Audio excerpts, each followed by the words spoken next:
kiekviena yda mus įjungia į tam tikrą srautą.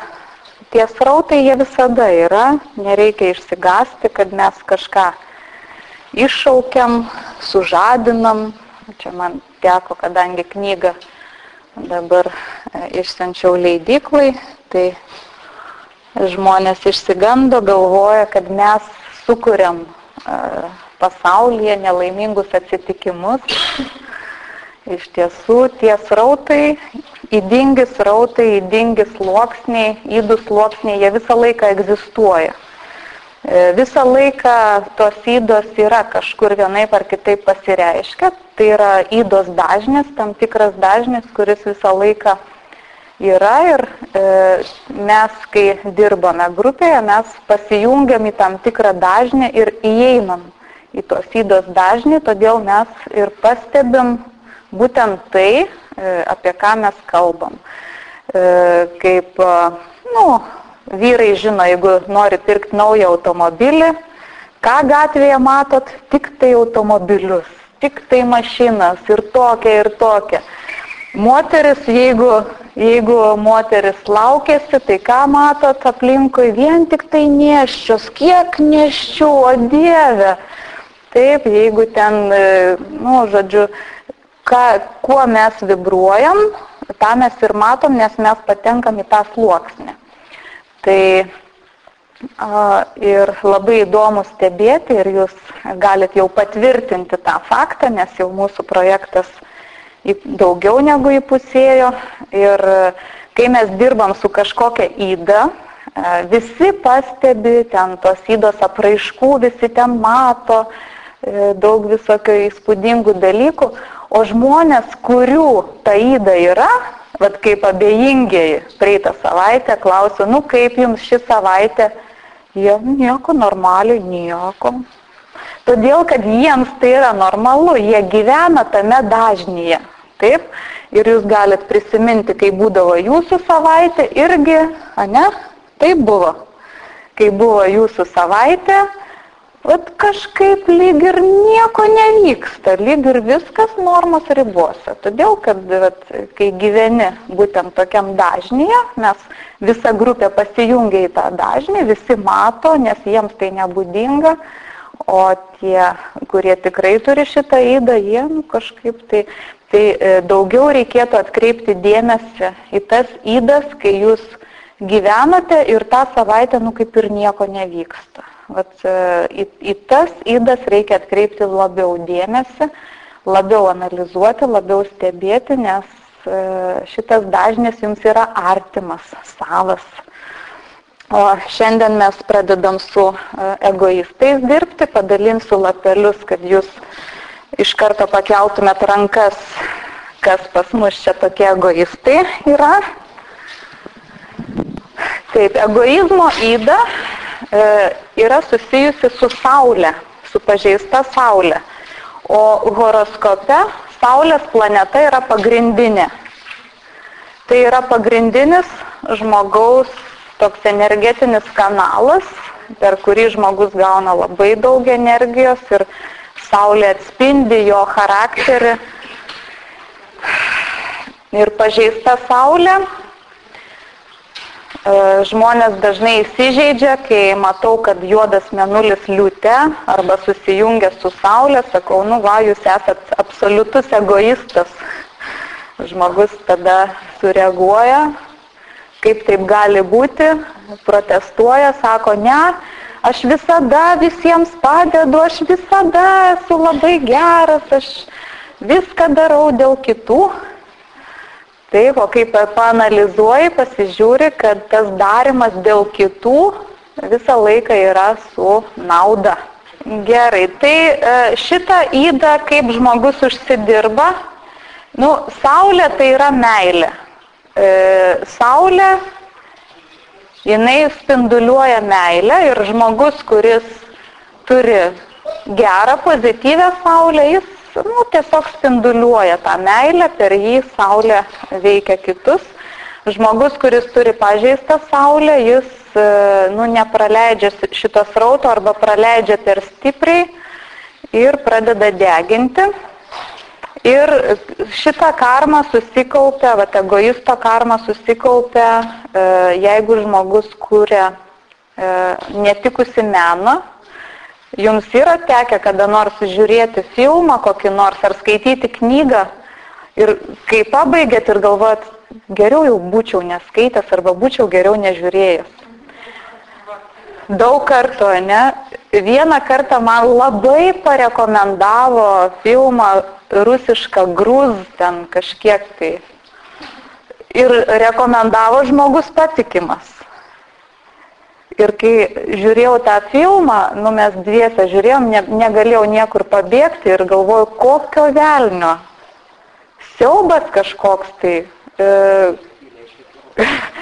Kaip iš viso galima tokį meną kurti, statyti ir teršti žmonių sąmonę ir, net nežinau, kaip tai įvardinti, bet, žodžiu, siaubas kažkoks. Tai siaubo filmai, dar aš juos galiu suprasti, bet tokie filmai, tai trūksta žodžių.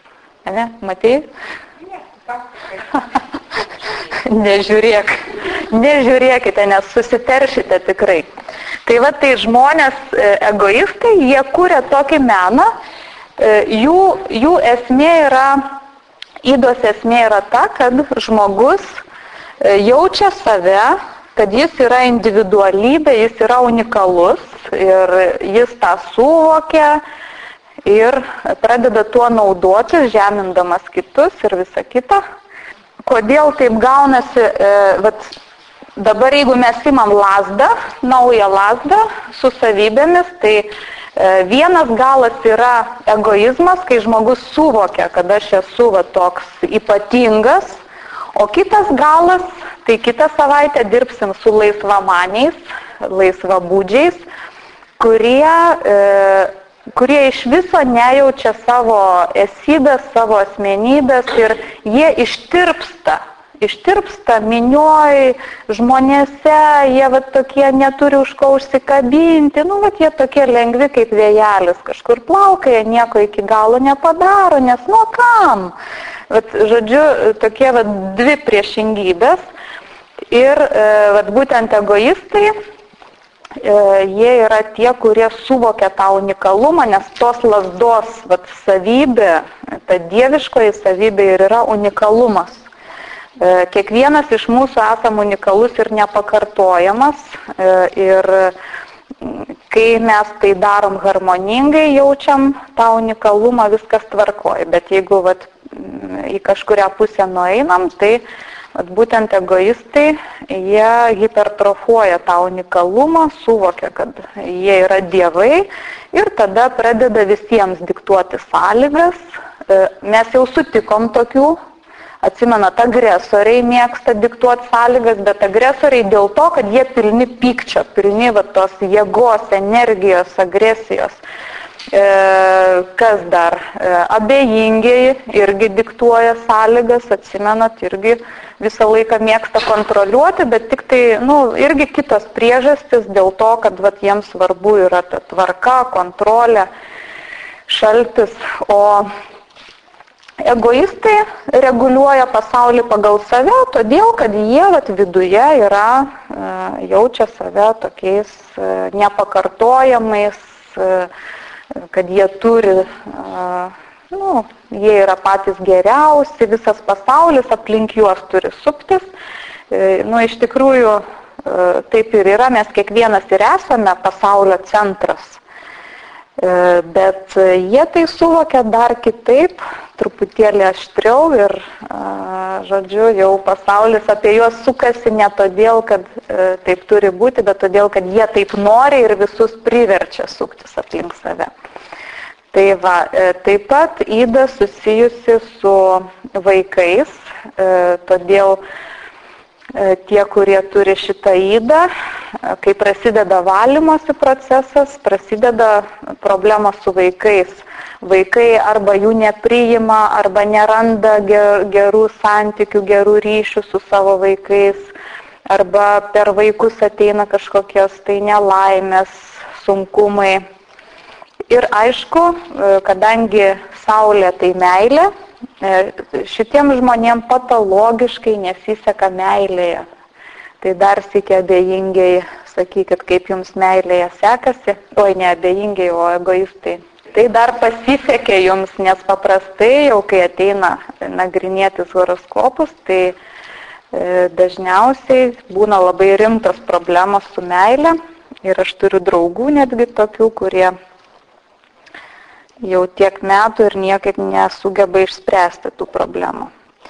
Tai va tai, kai prasideda valymasis, visos ydos apsisuka atgal ir grįžta pas žmogų, tai galit nuspėti. Tai va nesėkmės meilėje, todėl kad kažkada jie žaidė meilę dėl to, kad visas pasaulis turi suktis aplink juos ir jie vieną suviliojo, kitą suviliojo, kyla kažkoks tai meilės jausmas, jie ten ir laksto paskui daug žmonių, tai po to, kai valymasis vyksta, juos taip išnaudoja, jie patenka, tampa meilės objektais irgi tokiem donžuanam, kurie pasinaudoja ir meta, ar ten kažkaip nesiriša santykiai. Visi pradeda jais žaisti, kaip seniau jie žaisdavo kitais, tai dabar jie patenka į kitų žaidimus. Ir dažniausiai tokie žmonės būna labai kūrybiški, bet kadangi jie kūrė kažkada negražų meną, tokį, kuris verčia degraduoti, žemina, tai jie, kad ir lieka meniški, kūrybiški, vis tiek jiems sunku realizuoti tą meną, nes dažniausiai būna, kad kažkas jiems pavydi, pradeda kišti pagalius į ratus, pradeda trukdyti, žodžiu, labai sunku realizuotis mene, nors jie to labai nori dažniausiai. Ir kadangi su Saulė tai susiję, tai tokie žmonės dažnai patiria Saulės smūgius, infarktas jiem visada gresia, insultas, gali nukentėti nuo ugnies, nuo ginklų. Tai va. Ir matėte, yra įrašytos jums lygos, būtent lygos ir susijusios su širdim. Širdis mūsų pagrindinis tas meilės organas. Saulė spinduliuoja meilę, tai būtent kraujotaka visa, kraujagyslės, širdis, kraujas, visa tai susiję būtent su liūto ženklu. Ir, kadangi jie dažnai žaidžia meilę tokie žmonės, tokius meilės žaidimus, tai lytinės ligos irgi juos dažnai aplanko. Gražiai pasakiau, ne? Tai aplanko. Gerai, tai kaip manote, kokį talentą, kai atidirba šitą ydą, kokį talentą šitie žmonės gali gauti? Jie turi išreikšti savo unikalumą. Taip, ir labai dažnai, jeigu pažiūrėtumėt, paanalizuotumėte aktorių, menininkų, rašytojų horoskopus, jie labai dažnai turi pažeistą liūtą, pažeistą Saulę, kas randa savo talentą kūryboje, ypač aktoriai labai dažnai turi. Tai tai yra menininkai dažniausiai, arba tai tampa tokie vadovai, kurie irgi, jie skiriasi nuo abejingųjų truputėlį savo savybėmis. Jie irgi vadovauja, bet jie dažniausiai būna neoficialūs vadovai, bet tokie tiesiog lyderiai, kurie iškyla visuomenėje, neaišku kaip. Jie iškyla, žmonės juos iškelia, kai žmogus randa savo talentą, talentas yra ta meilė, kurią jie pagaliau sugeba spinduliuoti, kaip reikia ją spinduliuoti. Ir jie būna tokie mylintis, kad žmonės juos iškelia ir jie tampa lyderiais, staiga ateina į valdžią ir kartais be rinkimų. Tiesa, Putinas turi juodą mėnulį liūte. Jis irgi yra egoistas. Ir jeigu prisimintumėte jo tą iškilimo kelią, jis yra, kaip tiesiog jisai pats savo pasidarė daug įvairių kadencijų, pradėjo nuo prezidento, po to padarė taip, kad ir net nebūdamas prezidentu gali užimti aukščiausią valdžią, taip. Ir kitas dalykas, pernai juodas mėnulis kaip tik buvo grįžęs į liūtą.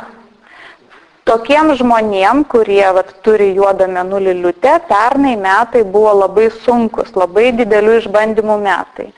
Ir Putinas, matot, tų išbandymų ir neatlaikė.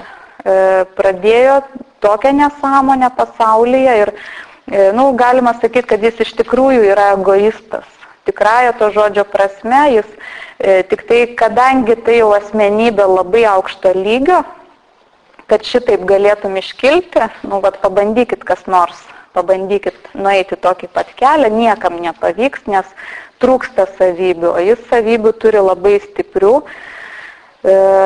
Ir kadangi tai labai didelė asmenybė, jau jinai turi labai rinktis, ką daryti, ko nedaryti, nes nuo tokių asmenybių jau priklauso kitų žmonių likimai labai stipriai. Kuo daugiau žmonių nuo tavęs priklauso, tuo didesnė atsakomybė. Ir visa Rusija, tokia galinga valstybė, vien per vieną vadovą pateko į tokią situaciją, kad visas pasaulis į juos dabar žiūri ir, trūksta žodžių, ką pasakyti jiems, kaip juos vertinti. Aišku, negali sakyti, kad visi rusai blogi ir diskriminuoti kažkaip. Rusų tauta labai tokia įdomi, originali, bet vienas vadovas, turintis tokią ydą, jisai pasuka valstybę taip, kad tiesiog belieka rankomis skėsčioti. Tai ydos, jos pasireiškia stipriai, dėl to jūs irgi įvertinkit, kuo daugiau jūs turite įtakos kitiems, tuo mažiau savo galite leisti, tuo mažiau galite daryti klaidų. Tai talentas ir yra arba menininko, arba lyderio, čia toks juodasis lyderis, tarkime taip, nors aišku nežinia, kaip istorija paskui rašys apie jį, gal kaip tik sakys, žmogus rado savo talentą, nes istorija labai įdomiai rašoma kartais. Bet tokie žmonės pasiekia daug. Ir, žodžiu, jų esmė yra meilė. Jie tampa unikalūs to, kad spinduliuoja daug meilės. Ir jums parinkau asmenybę, tokį klasikinį variantą, tai Mikelandželas.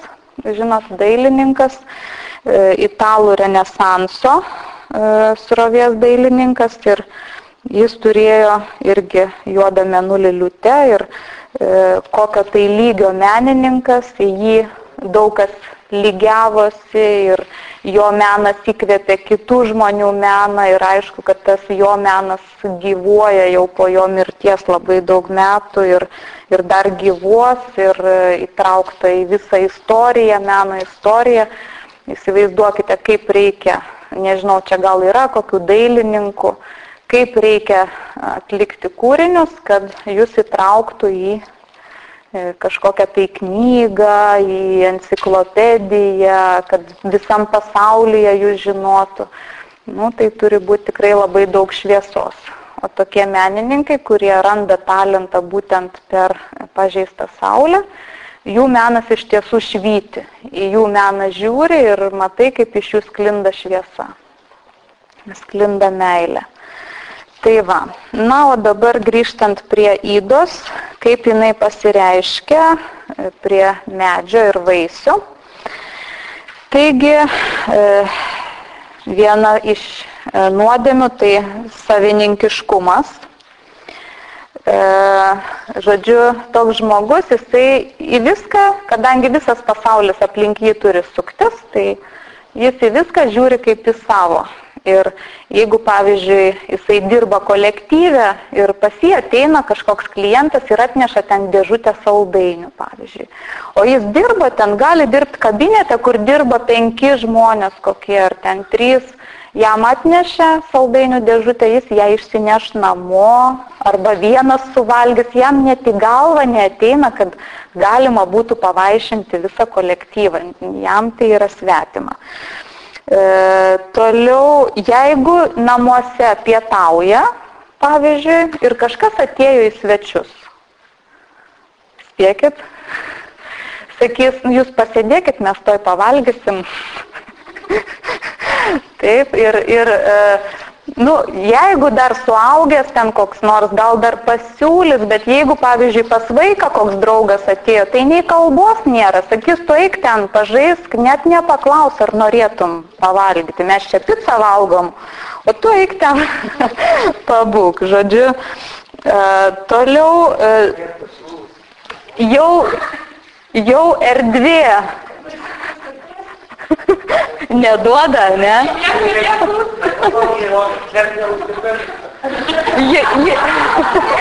Jinai net nepakviečia jūsų į svečius ryškiai, ne? Tokie žmonės dažniausiai apsitveria namus labai aukštą tvorą ir tokia nepermatoma tvora, kad neduok Dieve, niekas nematytų, kaip mes gyvenam, ką mes turim. Jo, būna tokie atsiriboja. Toliau, jeigu, pavyzdžiui, jie gyvena kažkur, netoli kokio nors ežero, tai jie visada kovoja, kad tik tai ten prie to ežero nebūtų kokios nors reklamos, kad ten būtų kuo mažiau žmonių, kad netvarkytų ten to paplūdimio, kad tik tai neužgriūtų. Žodžiu, jie visą laiką, čia jų ežeras. Ir, žodžiu, toliau neištikimybė šitiems žmonėm, tiesiog būdinga. Aš atsiprašau, klausys įrašą turbūt ir mano draugai, kurie turi šitą ydą, jau iš karto jų atsiprašau, bet čia jau tiesiog iš patirties. Ir, žodžiu, jie labai lengvai susiranda meilužius.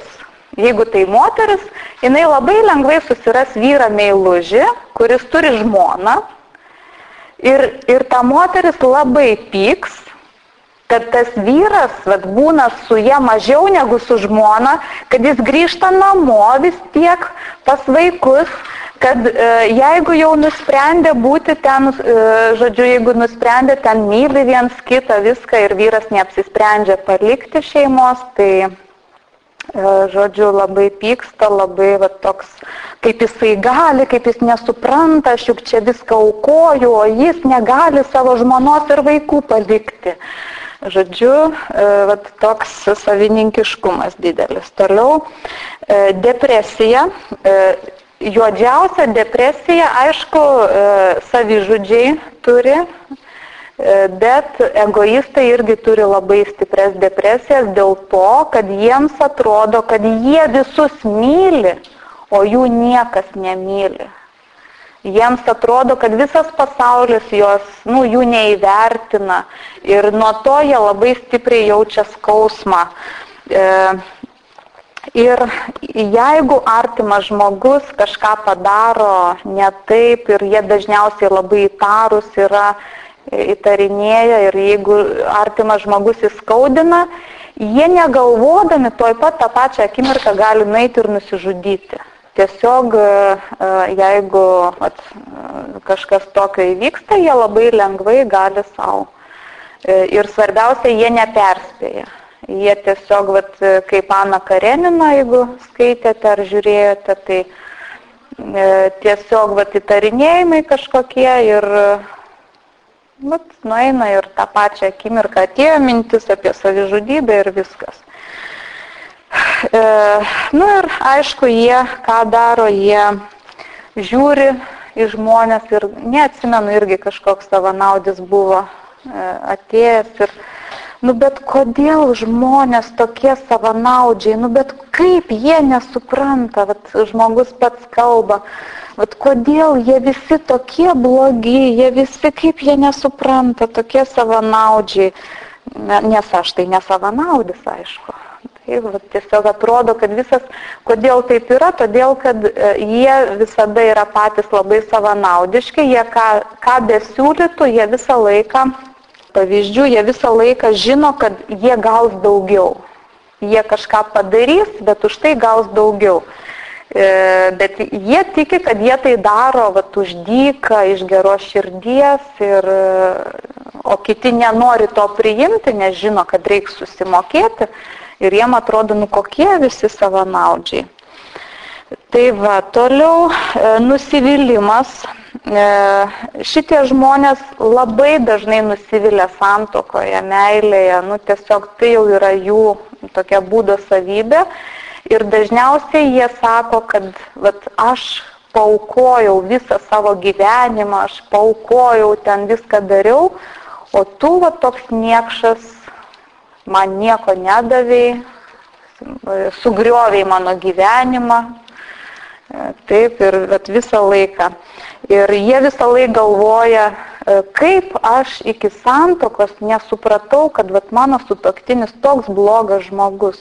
Kaip man nedašilo, kaip aš taip galėjau apsigauti. Nes iš tiesų ta pradinė meilė, aišku, visus apakina, mes niekada nematome ydų žmogaus. Ir jeigu iš karto susitokiam, aišku, tada, kai jau mums atrodo, kad po santuokos žmogus pasikeitė, bet jeigu žmonės draugauja, ten nesitokia, po 3 maždaug metų tikrai pradeda matytis visos ydos ir tada, kaip sako, jeigu iki 3 metų nesusitokiai, galbūt ir nesusituoksi, nes pradėsi matyti ydas. Tai ydos jos visada yra, o jie nemoka su tuo susitaikyti. Jiems reikia idealaus varianto, kad sutuoktinis būtų idealus. Toliau nusivylimas, čia, nežinau, ir jūs irgi tą patį turbūt sakysite, toks žmogus eina Palangoj Basanavičiaus gatve ir kaip jie galėjo iškirsti tuos kaštonus. Dabar pasodino čia kažkokius iš viso negražu ir kaip iš viso dabar nebeturi Palanga savo veido ir iš viso čia, žodžiu, jie labai nusivilia, jeigu kažkas pasikeitė, jie turi kažkokią nostalgiją, ten kažkokius prisiminimus ir atnaujino, Dieve, kaip baisu. Žodžiu, nusivylimas. Toliau idealizacija, čia irgi su tuo labai susiję. Pradžioje juos apakina, jie labai stipriai jaučia meilę. Iš tikrųjų, kai jie pradžioje įsimyli, niekas taip aistringai mylėti negali kaip šitie žmonės. Ir jiems tada pradžioje atrodo, kad tas žmogus, tobulas, aš nesuprantu, kiek man draugai pasakoja, tie, kurie turi šitą ydą, tai aš klausausi, ten pasakoja ir žinau, kad praeis mėnuo ar 2 ir prasidės visai kitos kalbos. Bet pradžioje tu neįsivaizduoji, ten mes viską mastom vienodai, viską darom vienodai, mes taip sutampam.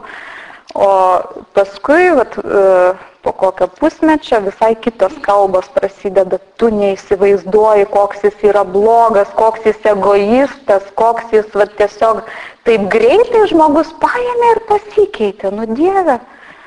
Atrodo, kad jis per pusę metų, kiek reikia įdėti pastangų, kad pasikeistum šitaip. Taip, labai sunku taip pasikeisti būtų. Jie tiesiog apanka, jie idealizuoja, jie nemato tiesos.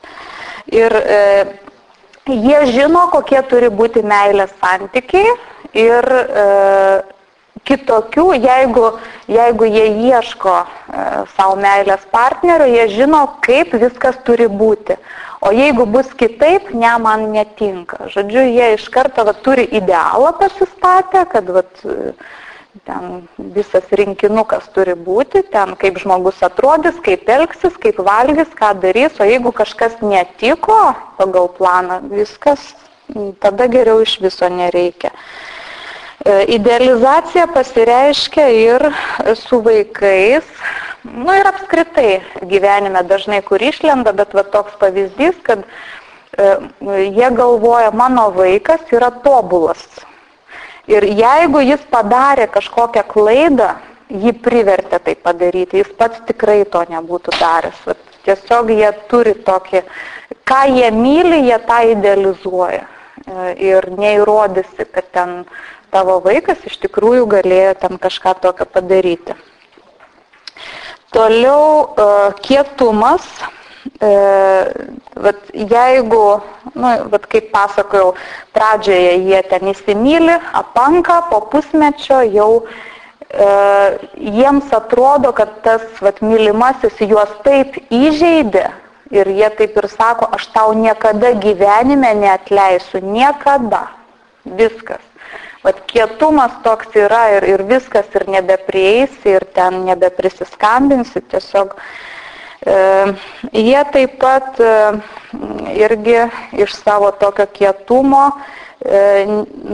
negali pajausti kito žmogaus ir jie turi tokią nuomonę, kad jeigu žmogų ten nuteisė teismas, jis turi atsėdėti savo iki gyvos galvos, jis turi būtinai atpirkti savo kaltę ir ten kokia nors mirties bausmė, jie žiūri ten ir sako, jis vertas tos mirties bausmės, nes jis taip padarė, taip pasielgė, jie jaučia tą tokį skausmą visada, kad kažkas nusikalto, pasielgė ne taip, kaip pridera ir dabar turi kentėti. Jokio atlaidumo jie neturi. Irgi kietumas būna irgi susijęs su ta pačia neištikimybė, kai, tarkime, moteris turi vyrą meilužį, gerai, tas vyras išsiskyrė su žmona, paliko vaikus, bet jis turi mokėti alimentus ir jis ten gali iš geros širdies ir daugiau tų pinigų mokėti vaikams, bet moteris, jeigu jinai turi egoizmo ydą, jinai visada pyks, sakys, kodėl tu tiek daug jiems duodi, kodėl, juk dabar mes esam šeima, jie dabar tau nieko turi nereikšti, jų nėra, tai viskas mes dabar šeima, o kad tai buvo jo gyvenimo dalis, kad jis atsakingas kažkaip, tai visas pasaulis tik tai aplink mane, o ten jau viskas. Toliau dėmesio reikalavimas. Jie, aišku, yra pasaulio centras, jie tokie unikalūs, todėl jie drąsiai gali skambinti jums ir naktį, ir per šventes, jeigu kažko prireikia. Vieną kartą ir aš taip pasielgiau, paskui galvoju, kaip taip, per seminarą užlūžo mūsų internetinė svetainė, o reikėjo įdėti kažkokią informaciją. Ir aš visai nepagalvojau, kad jau ten ar 3 nakties, ar 2 nakties ir skambinu Justui, kuris mūsų ten, tvarkydavo tą saitą. Jis pakelia apsimiegojęs, aš jam ten iš karto, žinai, čia pas mus ten taip ir taip. Sako, tai kodėl tu man skambini 2 valandą nakties? Tai sako, ar negali iki ryto palaukti? Ir taip kažkaip galvoju, kaip laukti, taigi čia dabar dega mums.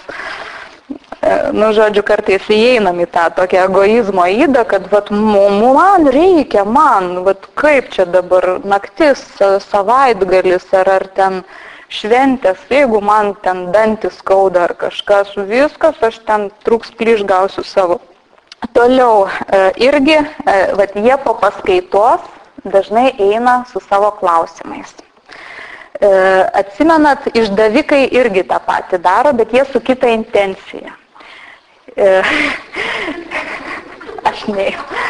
Išdavikai eina pas lektorių ir jiems svarbu padušam, bet juk įsigilinti, taip o egoistui jis turi daug klausimų apie save ir jis niekada neužduos prie grupės.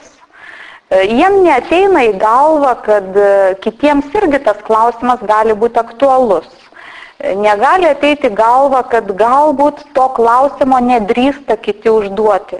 Bet kadangi tai jo problema, jis būtinai ateis po paskaitos ir būtinai kažką pasiklaus, būtinai išsinagrinės, išsianalizuos, bet žodžiu, toks visai kita intencija, bet irgi eina su asmeniškais tokiais klausimais.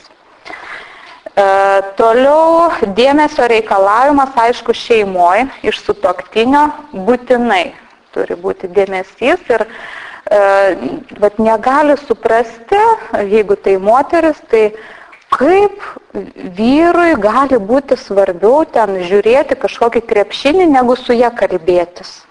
Kaip jis gali eiti ten į kažkokią žvejybą ar ten žaisti kokį krepšinį, kai jinai nori ten į teatrą eiti su juo. Žodžiu, bet visiškai jai būtinai reikia, jeigu yra kažkoks jos poreikis, tai sutuoktinis būtinai tai turi daryti.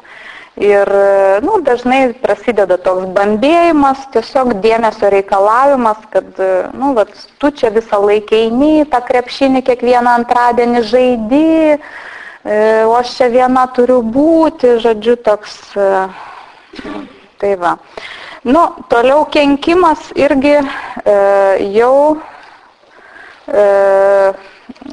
pasireiškia dažniausiai tuo, galbūt irgi pažinsite save, nes labai dažnai žmonės tai daro. Jeigu žmogui liūdna, negera, jį apima pyktis, jeigu kiti jaučiasi gerai ir yra laimingi.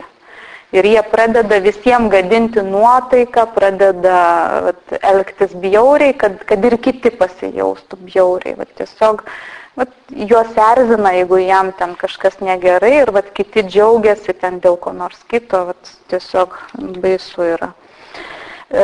Toliau, jeigu tokiam žmogui neįtiksi, ten, kirpėja kokia nors ten netaip pakirpo viskas, visam pasauliui apskelbs, pasakys, kad jinai niekam tikusi, čia nemokėjo paprasto dalyko padaryti, žodžiu, toks tiesiog eina ir kenkia. Jeigu atsiranda konkurentų dalykiniai srity, tai irgi dažnai pradeda tiesiog pasakoti, rodyti taip, lyg tai bet konkurentas daro blogai, jis daro ne taip, aš darau geriau, aš darau teisingiau. Tiesiog toks subtilus kenkimas prasideda. Savanaudiškumas kaip nuodėmė tokia. Jau sakiau, kad jie viską, ką daro, jie visą laiką laukia atlygio. Net jeigu jie, pavyzdžiui, sako, imk, aš čia kažką padariau, imk, aš nepriimsiu jokio atlygio, man nereikia, nemokėk man, bet širdyje jis galvoja, Dievas man atmokės. Tai yra gera karma, aš padariau gerą darbą, man grįš irgi kažkas gero. Jie visą laiką turi tokį mąstymą, jie gali to garsiai neišreikšti, bet ką jie bedarytų, jie visą laiką galvoja, čia geras buvo poelgis, koks aš geras ir man grįž gėris. Toliau, kai jie kažką daro, jeigu suteikia kažkokias paslaugas, jie visą laiką sugeba tai pateikti, kad aš darau taip gerai ir jūs čia mokat tik tokią kainą, nors aišku kaina būna ten pakankamai didelė, bet tiesiog visą laiką įtikina klientą, kad jis čia tiek daug padarė ir tik už tokią kainą. Toliau energijos trūkumas, kadangi Saulė yra ta pagrindinis meilės šaltinis ir energijos šaltinis, tai kai žmogus turi pažeistą Saulę, jam dažnai trūksta energijos. Jis jaučiasi išsekęs ir ypač jis jaučiasi išsekęs, kai reikia kažką daryti dėl kitų. Jisai visą laiką kažką reikia padaryti, o jisai sako, bet aš sergu, dabar aš negaliu, ar ten aš pavargęs, aš tikrai negaliu, tiesiog toks energijos stoka. Toliau jie ką dažnai sako, viskas, aš nebegaliu tarnauti savo sutuoktiniui, nes jis man nieko nedaro. Jis dėl manęs nieko nedaro ir aš nebetarnausiu. Va, tiesiog toks pasiteisinimas. Arba sako, man tiesiog svyra rankos, grįžtu namo, indai neplauti, rūbai išmėtyti ir viską aš turiu tvarkyti vienas. Man svyra rankos, aš nebeturiu jėgų. Tiesiog, tai yra pareiga, jeigu tai yra moteris, dažnai mes reikalaujam iš vyrų ar iš vaikų daryti mūsų pareigas. Aišku, jeigu juos kažkas įskaudina, jie ypač jaučiasi išsekę, nes jie labai stipriai priima, ypač jeigu artimas žmogus juos įskaudina, jie tai labai stipriai išgyvena ir išlieja daug energijos į tą skausmą ir nuo to jie irgi dažnai jaučiasi išsekę. Ir aišku, kaltinimas. Kaip jie sako, jeigu tu nors pusę tiek darytum dėl mūsų santykių, kiek aš darau, tai tu suprastum. Tai tiesiog yra toks kaltinimas, kad aš darau viską, o tu ne pusės nepadarai. Kai prasideda praeina pusmetis susižavėjimo, kai ateina nusivylimas, kai tas nusivylimas jau yra koks 10, jiem dašyla, kad problema yra ne partneryje, bet jie negali pripažinti, kad problema yra juose. Tada jie sako, pradžia buvo gera, viskas tvarkoj, bet, žinai, turbūt mums nelemta. Tiesiog žvaigždės tiesiog taip lėmė, kad, mes turim išsiskirti. Nelemta tiesiog. Čia arba gali sakyti, kažkas nužiūrėjo ten, kažkas tai įtakojo, kad mums nepasisekė. Arba irgi dažnai būna mamos, kurios turi ydą šitą, jos irgi negali pripažinti, kad, pavyzdžiui, vaikas turi ydų taip pat. Jos negali to pripažinti ir dažniausiai eina ten pas visokius ekstrasensus, pas visokius ir sako, mano vaiką nužiūrėjo. Jis buvo tobulas. Ir staiga, jam prasidėjo tokie dalykai, jis pradėjo ten keiktis, pradėjo ten vogti ar dar kažką, jį nužiūrėjo. Taip ir eina, ten ieško tiesos, nors iš tiesų, kadangi egoistės mamos, jos irgi sunku joms rūpintis ir vaikais, dėl to, kad aš esu svarbiausias, tai aišku, vaikas gali labai lengvai ten nueiti šunkeliais. Ir po to kaltinimas yra, kad kažkas nužiūrėjo, arba koks čia periodas dabar prasidėjo, kokia čia žvaigždė jį veikia, kad jis šitaip elgiasi. Tokios yra ydos ir nuodėmės ir dabar kaip dirbti. Tai, aišku, kaip visada mes šią savaitę leidžiam savo būti egoistais, leidžiam savo būti pasaulio bamba, kad visi dirbtų taip, kaip mes norim, o paskui, kas turite šitą ydą iš tikrųjų, tai būtinai laikyti šitų rekomendacijų. Paskui kažkur vasario pradžioje greičiausiai išeis ta knygelė, tai ten yra daugiau rekomendacijų, čia yra tik tai astrologinės rekomendacijos pagal priešingą pusę. Tas darbas, kuris jums rekomenduojamas, yra pagal tų laisvamanių savybės ugdyti savyje, kad kaip atsvara savo ydai, o knygoje bus daugiau rekomendacijų. Tai pirmiausia, priimti žmonės tokius, kokie jie yra. Visi daro klaidų, nėra tobulų, nei vyrų, nei moterų, visi šiame pasaulyje turi ydų ir priimti žmogų toks, koks yra. Visos bėdos pasaulyje kyla dėl to, kad mes norim, kad kiti būtų kitokie. Taip, kad mums būtų patogiau. O čia mokytis priimti. Toliau įeiti į kitų padėtį. Kaip aš vaikščiau su Gintarės češkiam, Tai man buvo aišku, kodėl jį taip vaikšto ir kodėl jį taip juda, nes, češkės tokios. Tai vat, jeigu kažkoks žmogus nepatinka, kažkas erzina, pabandykit pabūti jo kailyje. Pabandykit įsivaizduoti, kad jūs esate tas žmogus ir matote prieš save patį. Taip, ir paanalizuoti, o kodėl tas žmogus su manim šitaip elgėsi, o kokia buvo jo diena, gal jam šiandien kažkur kažkas nesisekė. Tiesiog įeiti į šito žmogaus padėtį ir pamatyti viską kitaip. Toliau atiduoti ir nereikalauti atgal. Stengtis netgi vyti mintį, kad tai yra geras darbas, tai gera karma, kad man Dievas atmokės. Aš nekalbu čia apie darbinius reikalus, kai jūs kažką prekiaujate, nereikia ten išdalinti turtą. Bet kai jūs tikrai darote gerą darbą, tai turi būti darbas iš meilės. Todėl, kad jūs mylit tą žmogų, kad jums gera jam kažką padaryti. Tik tai dėl to. Tik tai dėl to, kad gera. Ir nieko nesitikėti. Toliau kentėti. Kančia tai yra priešinga savybė Saulei, Saturno esmė, kančia, askezė. Vat ir kentėti.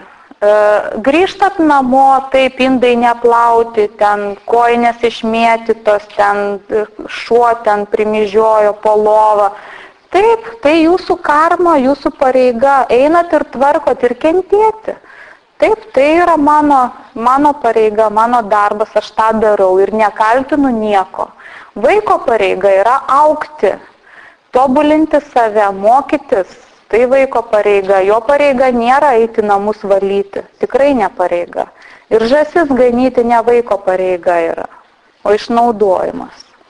Jeigu dar kažkas taip mano. Taip, kaip močiutė į mus žiūrėdavo. Jūs išpaikeliai, mes tai žąsis ėjom ganyti, ten darbas buvo, viskas. Taip laikai tokie buvo, dabar mes iškelia kitaip. Taip. Tai vyro pareiga yra pinigus uždirbti, jis eina į išorinį pasaulį ir daro viską, kad šeima išsilaikytų. Moteris, jinai irgi eina į darbą, bet pareigos namus tvarkyti nieks neatšaukia dėja. Toliau lygybė. Išgyventi tą pojūtį, kad mes visi esam lygus. Mes visi esam unikalūs ir aplink mane sukasi pasaulis, bet kartais aš patenku į kito žmogaus pasaulį ir aš sukuosi aplink kitą žmogų. Ir mes esam lygus, mes esame tinklas. Kai nagrinėsim tuos laisvamanius, tai mes apie tai daugiau kalbėsim, apie lygybę. Tai toliau suvokti, kad pasaulis yra tobulas. Pasaulis yra sudarytas iš in ir jan. Atsimenat ženkliukas, juoda, balta. Niekada nebus taip, kad visas ženkliukas bus baltas. Tai yra ne šio pasaulio savybė. Šis pasaulis turi ir naktį, ir dieną, ir gėrį, ir blogį, ir matydami žmoguje kažkokią ydą, turit suvokti, kad tai yra tobula. Ta yda jame yra tobula, priimti tai. Priimti viską, kas vyksta ne taip, kaip norisi, kaip tobulą pasireiškimą. Galbūt būsite matę, čia viena raidelė peršoko, kažkaip gavosi ailmai, bet supratote. Taigi, Ana Karenina, šitas pastatymas yra labai meniškas, 2012 metų.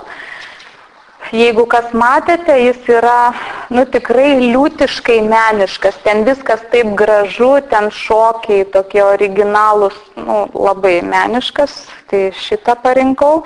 Ir pati tema išdavystės, neištikimybės vardan meilės irgi būdinga šitiem žmonėm. Toliau Hemingvėjus ir Gellhorn, tai čia irgi santykiai. Puikiai iliustracija santykių, kaip žmogus irgi ir nusižudo, ir kaip, tiesiog labai. Sabrina filmas, tai tokia graži pusiau komedija, turbūt visi esate matę, kai mergina jaunystėje buvo kaiminystėje 2 broliai, ar tėvas jos tarnavo ir buvo 2 broliai ir jinai vieną iš jų įsimylėjo, o kitas, kažkaip net nematė, kažkaip bendravo su juo, bet ir po to jinai grįžta iš mokslų visa pasikeitusi ir tas brolis, kurį jinai buvo įsimylėjusi, jis toks mergišius visada būdavo, jis pamato ją pasikeitusią ir jau nori jos, o ten šeima tokia turtinga, kilminga ir, žodžiu, brolis supranta, kad reikia, tą merginą pašalinti. Ir jis ten tokį planą užsuka, kad gaunasi taip, kad ta mergaitė įsimyli tą kitą brolį. Esate tikrai matę, bet dar pažiūrėkite, tai yra ta meilės idealizacija, kai jūs idealizuojate kažką ir įsivaizduojat, kad nėra daugiau vyrų tokių, kaip tik šitas, vienintelis, tobulas ir kaip tai transformuojasi. Toliau valgyk, melskis ir mylėk, turbūt visi esate matę. Tai tas valymosi kelias irgi, kai, ta tokia, ta būtis kažkokia, pasidaro nepakeliama ir kiek žmogus turi praeiti, kad rastų tikrą jausmą, tikrą meilę, tikrą gyvenimą, tą moteris pereina šitą kelią ir jinai pati švytėti pradeda. Švytėti, jinai atranda savyje saulę, randa tą saulės talentą. Pabandom iš naujo, tai irgi filmas apie tai, kad santykiai yra darbas. Kad, dabar per Baltikumą suka ir suka šitą filmą, gal irgi matėte, kaip pora jau pagyvenusių žmonių, žmona nutarė, kad reikia tvarkyti seksualinę sritį ir vyras ten priešinasi, bet, žodžiu, tiesiog labai gražiai parodyta, kad santykiai tai yra rimtas darbas. Reikia perlipti per save ir ateina vėl ta šviesa.